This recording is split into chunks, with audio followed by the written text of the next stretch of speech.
దేశంలో గుళ్ళని మింగేవాళ్ళు, గుళ్ళల్లోని లింగాలను మింగేవాళ్ళు కూడా ఎక్కువైపోయారు.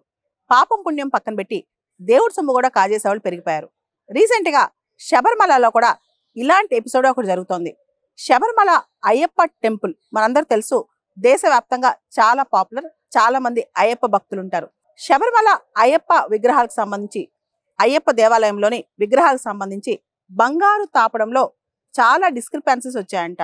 మామూలుగా అక్కడ కాపర్ విగ్రహాలకి పైనంతా బంగారు తాపడం ఉంటుందంట. శిల్పాలపై ఉన్న బంగారు తాపడం బాగా కరిగిపోయిందంట. 2019లో ద్వారపాలక శిల్పాలు ఏదైతే కాపర్ ఐటమ్స్ ఉన్నాయో ఇవన్నీ కూడా రిపేర్ కని బయట తీసుకెళ్లారంట.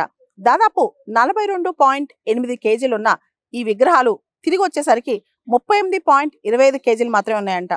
ఆ తర్వాత దీనికి సంబంధించి దాదాపు 4.54 కేజీల డిస్క్రిపెన్సీ వచ్చిందంట. అంటే దాదాపు 4.5 కేజీల బంగారు తాపడం తగ్గిపోయిందంట. దాంతో కేరళ హైకోర్టు రీసెంట్ గా దానికి సంబంధించి ఒక స్పెషల్ ఇన్వెస్టిగేషన్ టీం వేసిందనమాట.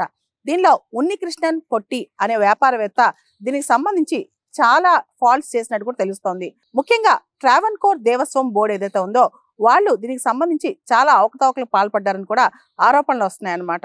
ముఖ్యంగా అక్కడున్న విగ్రహాలు, వాటిపైన ఉన్న గోల్డ్ ప్లేటింగ్స్ కావచ్చు, లేదా పెడెస్టల్స్ పెద్ద పెద్ద పీటలు కావచ్చు, వీటన్నిటిలో చూస్తే కనుక ప్రాపర్గా అవి బయటికి వెళ్ళేటప్పుడు, లోపలికి వచ్చేటప్పుడు, మెయింటెనెన్స్ రిపేర్ కోసం బయటకు వెళ్ళినప్పుడు, లోపలికి వచ్చేటప్పుడు ప్రాపర్గా రిజిస్ట్రేషన్ లేదు, ప్రాపర్గా రిజిస్టర్ మెయింటైన్ చేయలేదంట. దీనికి సంబంధించి కేరళ హైకోర్టు స్పెషల్ బెంచ్ కూడా ఉంది, కేరళ దేవస్వం బెంచ్ అని చెప్పి. వాళ్ళు కూడా ప్రత్యేకంగా దీని మీద ఇన్వెస్టిగేషన్ చేస్తున్నారు. ఏదైతే ఈ వస్తువులు ఉన్నాయో ఆలయానికి సంబంధించిన వస్తువులు, వీటికి సంబంధించి ఆడిటింగ్ ఇర్రెగ్యులారిటీస్ కూడా చాలా ఉన్నాయంట. మనకు తెలుసు, భారతదేశంలో పెద్ద పెద్ద దేవాలయాల్లో చాలా పెద్ద పెద్ద వస్తువులే ఉంటాయి. ముఖ్యంగా బంగారం, వెండితో చేసిన విగ్రహాలు కావచ్చు, కాస్ట్లీ ఐటమ్స్ కావచ్చు, ఇవన్నీ ఉంటాయి అనమాట. అక్కడ ఆ బోర్డుకి సంబంధించి, ఆ ఆలయానికి సంబంధించిన అక్కడ పనిచేసే వాళ్ళు, వీళ్ళకి ఆ సీక్రెట్స్ ఎక్కువ తెలుస్తాయి. భారతదేశంలోని దేవాలయాల్లో చాలా వెల్త్ ఉంటుంది, సంపద ఉంటుంది అని చెప్పి ఎప్పటి నుంచో మనం కథలుగా వింటుంటాం. అంతెందుకు కేరళలోని పద్మనాభ స్వామి దేవాలయంలో కూడా విపరీతమైన వెళ్తుందని చెప్పి, దానిలో 6వ గది తలుపులు ఎప్పుడు తీస్తారని చెప్పి చాలా మంది వెయిట్ చేస్తున్నారు. అయితే దానికి సర్పబంధనం ఉందని కూడా అంటుంటారనమాట. ఇవన్నీ పక్కన పెడితే రీసెంట్ గా శబరిమల టెంపుల్ కి మన రాష్ట్రపతి ద్రౌపది ముర్ము గారు కూడా వెళ్ళొచ్చారు.